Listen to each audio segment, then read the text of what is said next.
Getting man. What's going on, everyone? We are live. Welcome back to the Cylon Johns and Jills Network. I'm Johnny B. Crazy. This is my co-host, John St. Baptiste.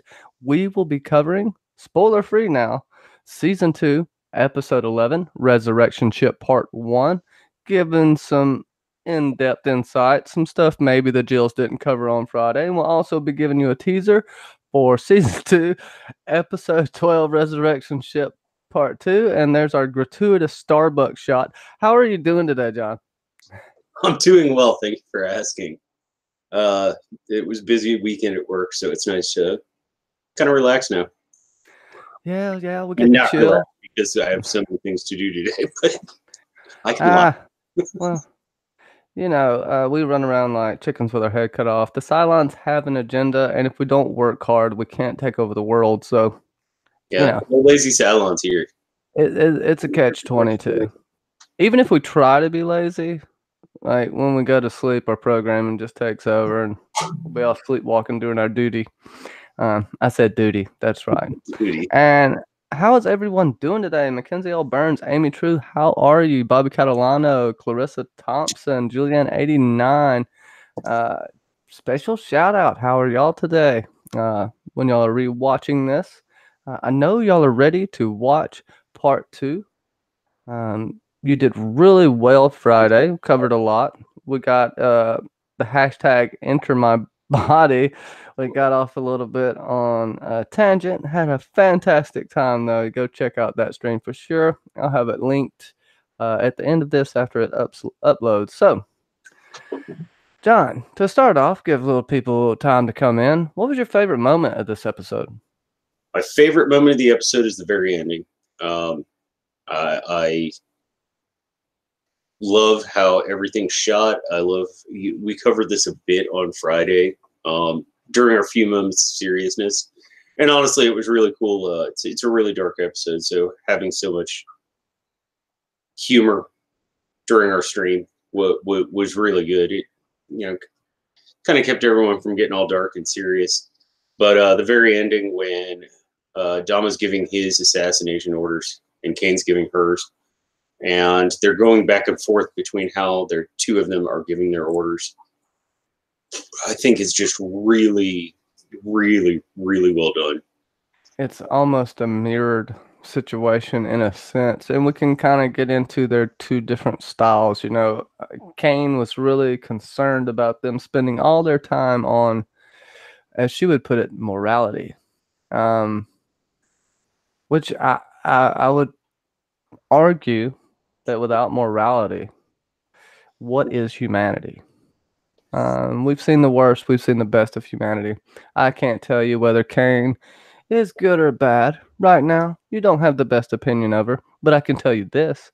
I understand every decision she's made thus far. What do you think, John?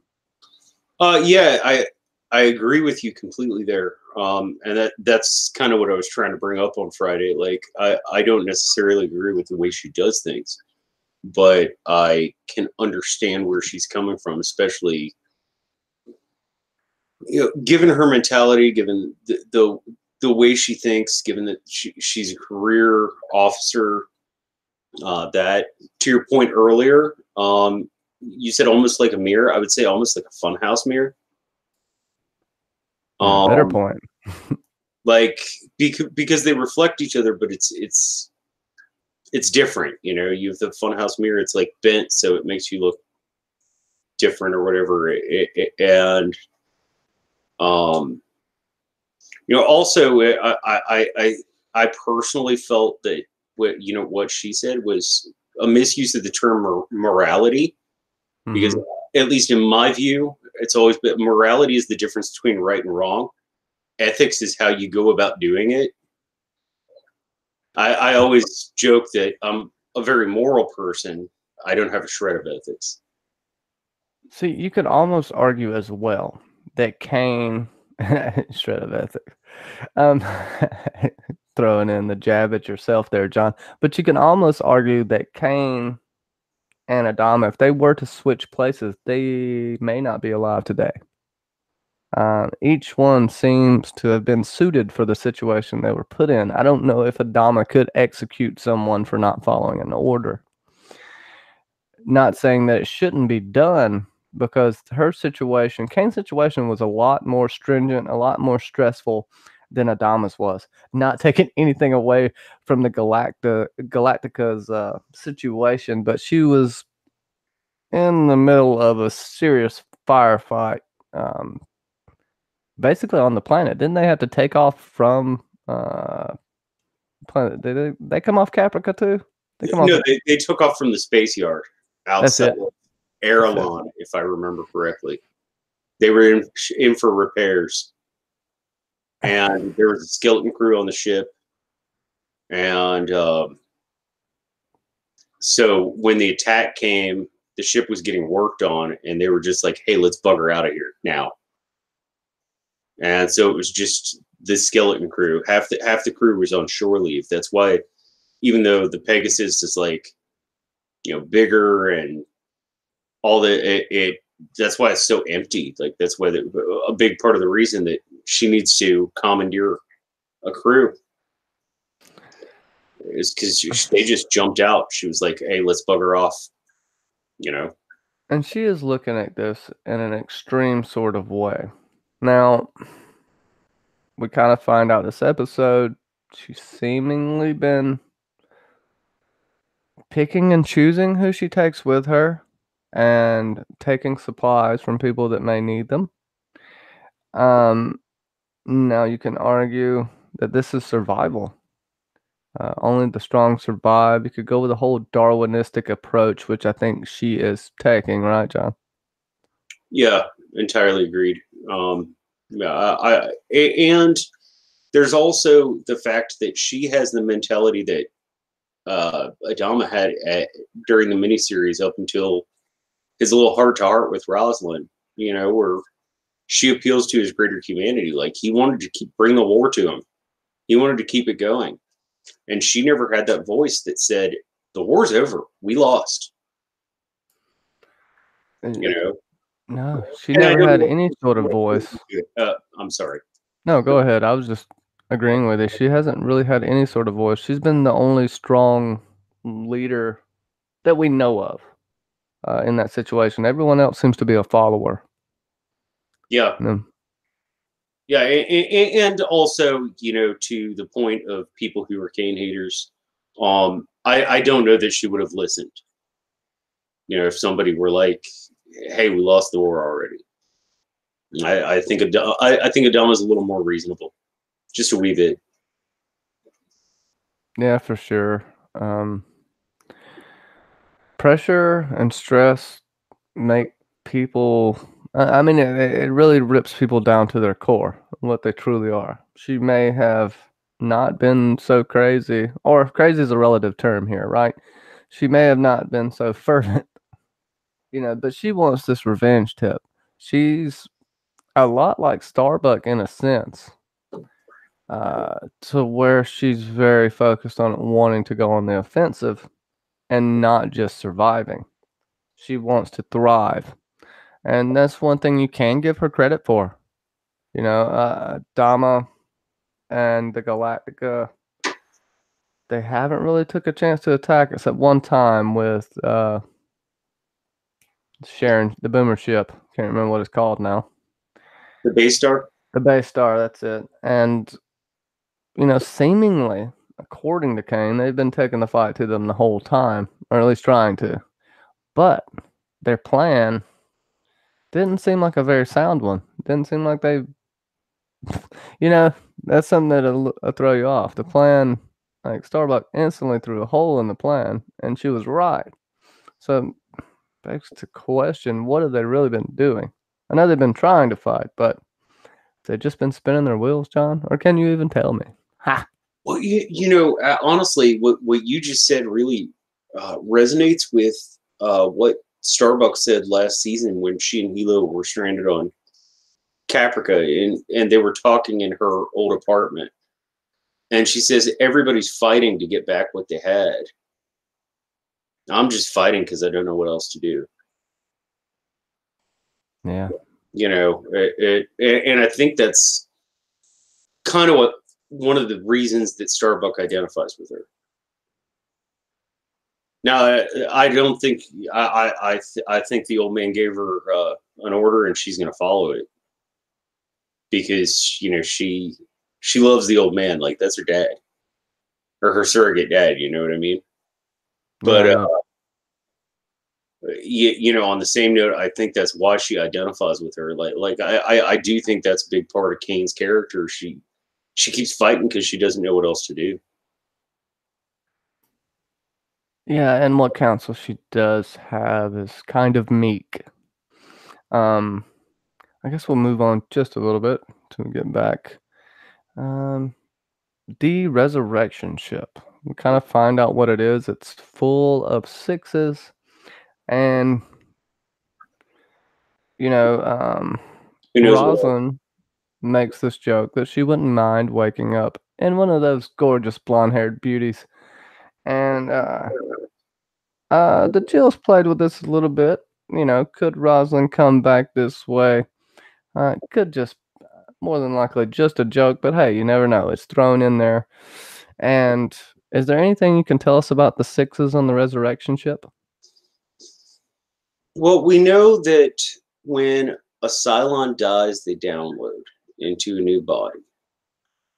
That's been established. That's actually why the woman who the Jills have decided to call Brig Six wants to die and wants to help the Battlestar destroy this resurrection ship because she's like, I don't want to. I don't want. I want to die, and I don't want to be reborn. I want there'd be no possibility of this happening. So she's like, hey, I'll help you blow the whole damn thing up. And how can you not sympathize with that? It's the age-old being cursed by immortality type philosophical question, you have to sit around and suffer and suffer and suffer, and there's no way out. So if you have a bad life and you're immortal, you're kind of stuck with it. And it begs the question, which version of six is this? How many versions of six do we have? We know we at least have two, maybe three. It depends what category you put Shelley Godfrey in. Depends what category. We have Brig Six. We have the Caprica Six, who beat the hell out of Starbuck. We have White Jacket Six, which may or may not be the same as Caprica Six. We have the one that Baltar sees that nobody else can apparently see, which we'll get to in a minute. I think we had another model of six, didn't we? We might have. I have to think about it for a second. There are a few. Yeah. The one who beat the shit out of Boom or out of Sharon may or may not have been a different model too. Maybe it's just like sadism six. Sharon and Boomer, man, they just get the shit kicked out of them all the time.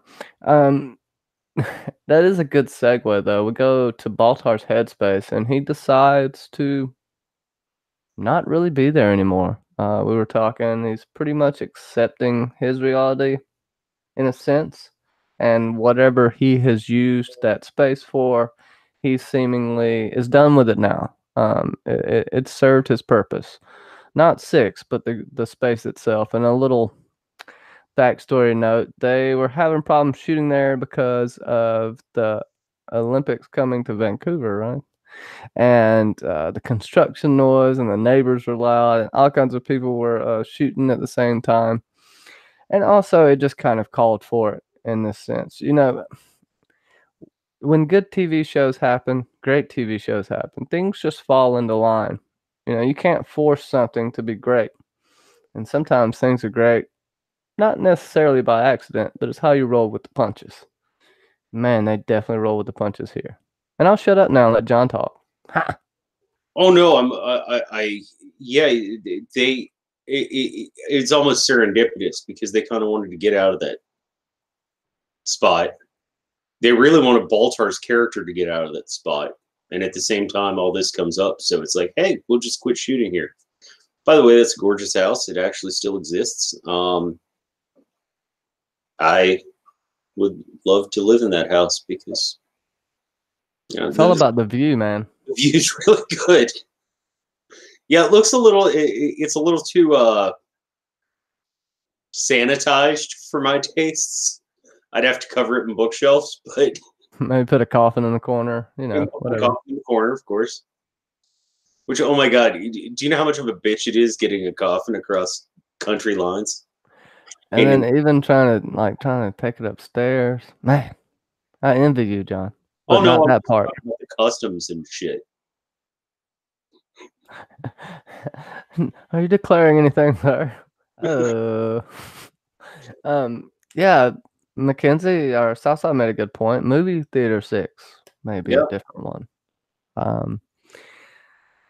Yeah, it was good as far as Baltar's headspace and evolution of his character, and we go back to him kind of mingling with someone he's been seeing in his head the whole time. He's admitted he is in love with her, and maybe not necessarily this version, but like you said, they have this plan to blow up this factory. The key question is this the only one that makes sixes? Right. Or, we only see like one part of it. I mean, there could be like a whole rack of eights. There could be a whole rack of all the other models that we're familiar with. There could be a whole rack of Simons, a whole rack of Dorals, a whole rack of Leomans. Oh my gosh, that'd be fun. That'd be like taking philosophy class and smoking a lot of pot. Mackenzie says when you bring your coffin through customs, you're declaring your bed, your 10,000 books, and a cellar of red wine. Yeah, pretty much. Oh, that's funny. I do drink white wine occasionally. Go with a good chicken. Let's see. Good. Oh, but I did want to say about Baltar's headspace. We have so many biblical references in the show.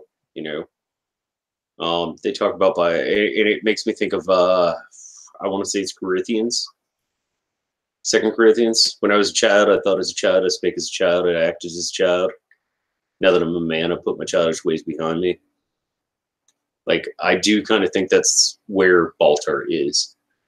Yeah, it's good. He's not playing in his imagination, so to speak, anymore. Right. Very poetic, John. I would expect nothing less, my friend. Thank you. We get a little bit of the Blackbird in action, blah, blah, blah. It comes up, just a little note. It dinged on the Dratus, but that's because she sent a radio signal, if you wanted to know. If you're wondering why it's stealth, then it got dinged on the Dratus radar, but not the Cylon radars, because she actually sent a radio signal out, which I think is pretty cool. Rosalind is dying. In this acting scene, I think Clarissa brought it up. Adama wiping that tear. Just all the little small things he does. And yeah, to me, at this point, Rosalind doesn't seem so desperate for life. That the sixth thing was more of a joke. But we can't throw it out, I don't think things like that are brought up for no reason. Just to give you, would you do it? If you were dying, everybody in the chat, and you could go into a Cylon body, would you do it? That is a key question. And before you just ultimately say, yes, of course I would. I want to be immortal. Well, think about it. Really think about it. Same thing with thinking about being a vampire. Might not be all it's cracked up to be, right, John? I would never want to be a vampire. Every once in a while, this question comes up on different forums and chat groups and Facebook pages and things like that. And I'm like, no way in hell I'd want to be a vampire. Eventually, I think you'd get tired of it. I just think you'd get tired of this life and want to find out what happens beyond it.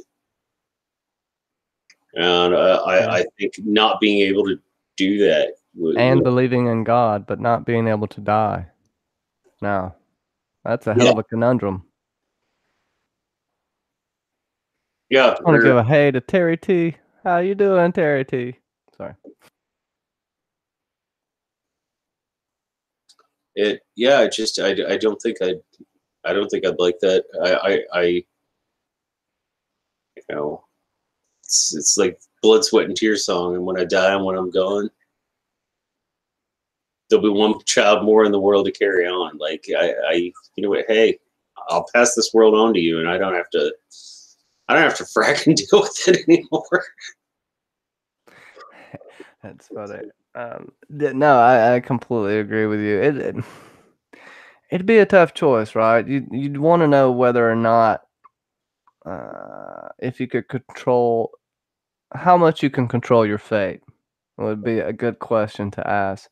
What kind of world are you becoming immortal in? Is this going to be a world that has a future in it? And also, if you are religious, like you'll never, you know, possibly could never meet your creator. You know, it's a tough thing. And I guess I'll kind of segue here. Back kind of on Rosalind. Now, yes, she could have pardoned Hilo and Tyrell, technically. I don't think Kane would have listened. And, you know, if Adama would legally be able to move against Kane if Kane did not follow the order, so to speak. But it would cause a big problem. I just want to throw that out there because I don't want you to think Rosalind's just sitting there not thinking she can do anything. She's thinking about stuff. And this is one thing she could have did, but it's just got to be thrown off the table. And they'd probably throw in more stuff like this if you had more time, but they have to cut a bunch of stuff out. And going to Kane, you see what she admires. And she admires people like Starbuck. Now, she is letter of the law, right, John? Unless seemingly she likes you or you're good for her, if that makes sense. And this gets Kara close to Kane, which to your point, she's kind of set up to follow her orders. So we'll see what happens there. They're very similar characters. And yeah, I honestly think there are a lot of similarities between Adama and Kane. And I think that's what this whole 3-episode arc is about how divergent paths can make people look at things and react to things differently. You know, I think that's the really big takeaway that I remember having watching this. Is, you know, Starbuck could have become Kane. Adama even could have become Kane. Kane, I don't know if she could have become Adama, but like, you know, they're 3 people with very different philosophies about things, but they all stem from the same tree, so to speak. Yeah, and it goes into how much is someone molded and shaped by their surroundings. Apparently a lot. But this here shows you the extremes of that. How different upbringings, but the same philosophy, can spread out into these different branches that seemingly oppose one another, but at the same time they parallel each other, right? Right.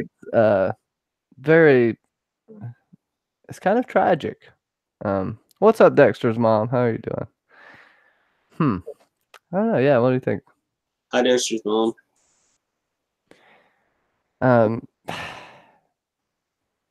Yeah, it's really tough when you have what Kara has to do. I mean, just being asked to assassinate someone. This is way out of the norm of something they've had to deal with on the Galactica. Yeah, because combat and assassination are two very different things. You know, and on the same note, there's the whole like onus on her shoulders. Like of all people, Adama came to her and asked her this. You know, what does he say? I've got this thing I want you to do. I need you to do anything, sir. You're not gonna like this. I don't like this. Like, you know, I, yeah, this is a really, this is a really emotional episode.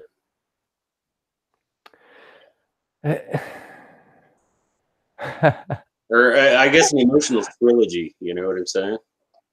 I got a funny question that's in my notes. If Doc Caldwell were to perform a psychological exam on Kane, could Adama strip her of her command for medical reasons? See, I don't think so. And we were joking around a lot on Friday night, which was great because, like I said, this is some really dark, serious, heavy shit. But I don't think that Kane is a sociopath. I don't think that any of the hard decisions she makes make her happy. I think she's just like, this is what needs to be done, and I'm going to do it. I don't think she likes doing them, but she's I think she's hey, needs of the many outweigh the needs of few. Yeah. But she's not realizing that the way she's going about that are taking care of the few far more than they're taking care of the many. Yeah, I would agree with that. Everybody in the chat, y'all have any questions for us? I got another topic, maybe two to go over. It's not going to be very long. Our teasers aren't usually too long, but we can stay here if y'all have some questions. With that, something that was really important to me in this episode was Adama apologizing to Sharon, because that's what good leaders do. They apologize for mistakes they've made. This is really, really powerful here. It blurs the line between human and Cylon even more. And you could almost, I know that Kane sees them as Cylon sympathizers in a way, right? Yeah, I can see how someone would think that. I think it's just a basic. It goes back to the differences. And Mackenzie just brought up, so she isn't psycho making people shoot young people. You've got a hell of a point there. I agree. What I'm saying is she doesn't enjoy it. That's all I'm saying. I'm not saying she didn't do it. I'm not saying that it was right or anything like that. All I'm saying is that she did not enjoy doing it. I'm, she wasn't like, oh, hey, this is fun. I'm putting people's families up against a bulkhead. Like, that's the only point I was trying to make. Is she's not, to reference another fandom, she's not like the Joker. Yeah. She's not like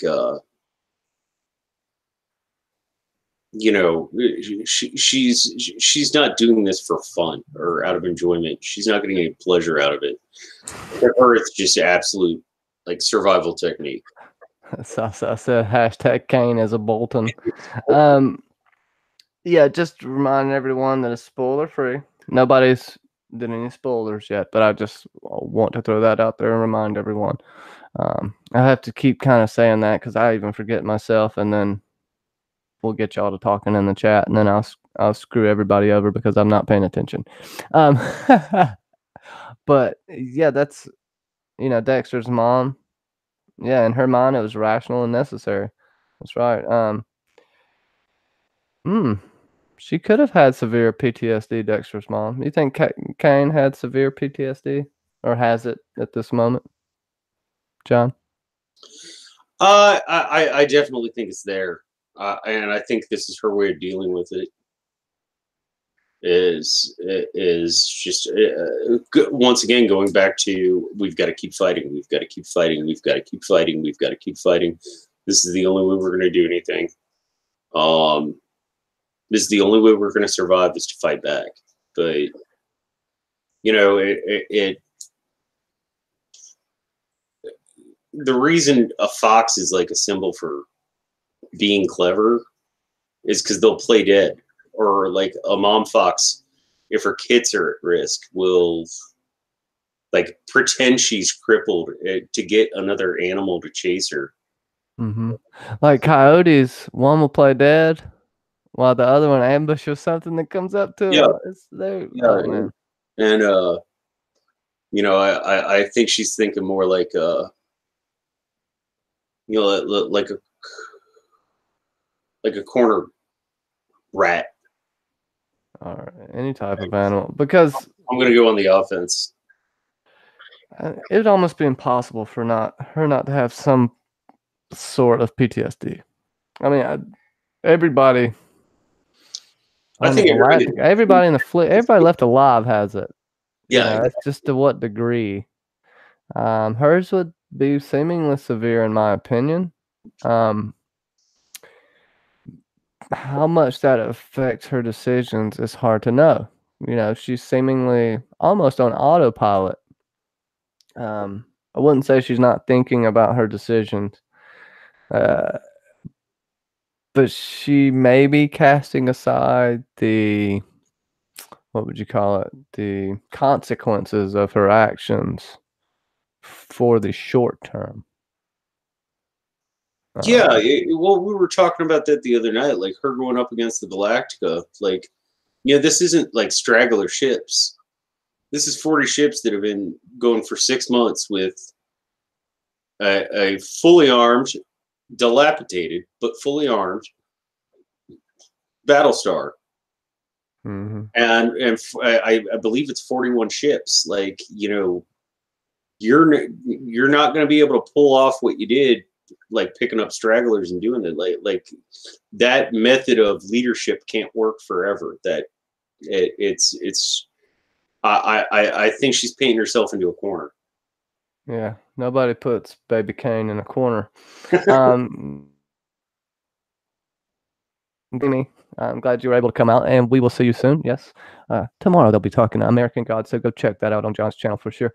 John, is there anything you would like to say about this episode before we get into teaser territory, good sir?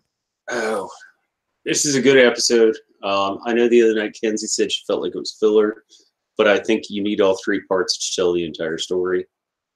I feel like it rectifies some things from the first episode, and it alludes to and sets up things in the third episode. So I think once you've seen all 3, you'll understand that. And I think there were some scenes that were so well shot, like we said, the assassination orders. And we talked a lot about Friday night about the conversations between Ty and Fisk, which I thought were just so very well done. Oh, agree. Fisk is so underrated. If that guy had some looks, he'd be in every damn movie ever. You know what I mean? He'd be a superstar if he had better looks. If he looked like you, for example. Whatever, dude. I'm a pea-headed bitch. No, I this next episode coming up, and I see where Mackenzie's coming from with the filler, and compared to the other the BSG episodes, I guess you could say that, but it's still really solid, good episode. I do have a comment from Sasa. It's pretty funny. Kane is jealous of Adama's closeness to Rosalind. She's jelly. She wants a piece of Adama. A secret hashtag Adama Mama. Love it. Love it. Everyone's an Adama Mama. And Clarissa's definitely gonna be upset next episode. It's gonna be a tough episode. There's a little teaser for Clarissa, but I will give my teaser because yours is really good and mine's okay. Tyrell, Hilo, they get a case of sock to face disease.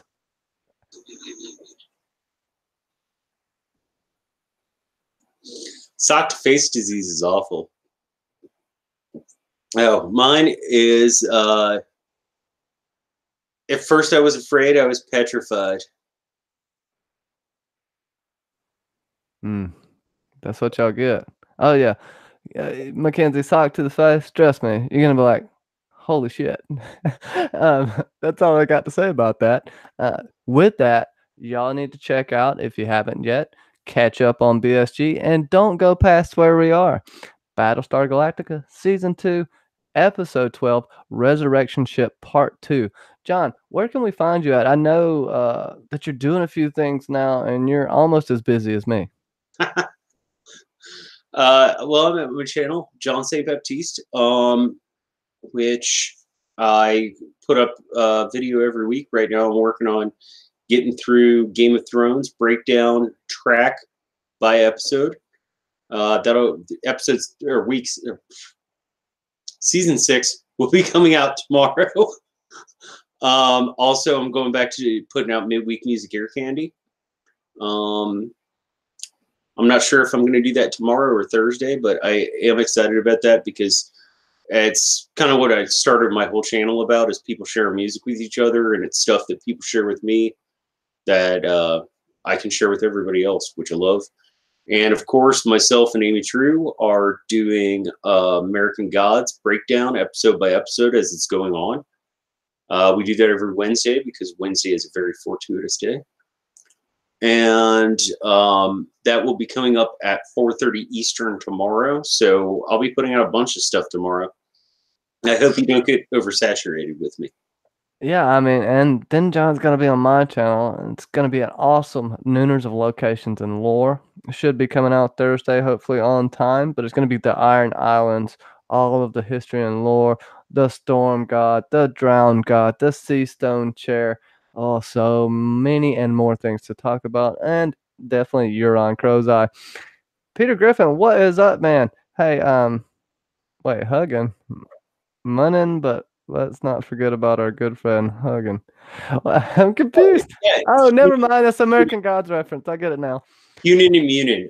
They are a little teaser for the episode tomorrow. Hunin and Munin are thought and memory. They're Odin's ravens. They sit on his shoulder. I noticed it after I said it. I watched Vikings, man. Like I had a brain fart. Holy crap. No, I really appreciate all of y'all being patient with us. Sorry we couldn't get it out in the podcast format. Happy to come and give you a live stream today. Check me out on my channel. Gonna have Secrets of the Citadel, Geek Chat 1, and Lawrence Corner on to be talking the Grand Maester conspiracy tomorrow night at 6 Eastern, I think. Should be right after John's comes off. And then I will be on Episode Club immediately after. And a few more things. Just check it out. You'll see me everywhere. If you don't see me, something wrong. Okay. So reach out to me if you don't see my face plastered all over YouTube. Yeah, Johnny did just pass 550. So if you like the content he's putting out, pass it on to your friends, man. Share it. It's good stuff. Man. Quickies of Ice and Fire. There might be a really cool quickie coming up here soon. Maybe. Just a really cool one. Chaos quickie. I can't even do the voice right now, but still. Whatever. Love you guys. Peter Griffin, Mackenzie L. Burns, Amy True, Clarissa Thompson, Bobby Catalano, Dexter's mom. That may be it for now. If I'm forgetting anyone, let me know. Still need to throw out Julianne 89. I hope you're feeling better soon. She's gonna check it out later. And yeah, we will see you guys Friday at 9 p.m. Eastern. Resurrection Ship Part 2. Don't forget your socks. What we say, John? So say we all. So say we all.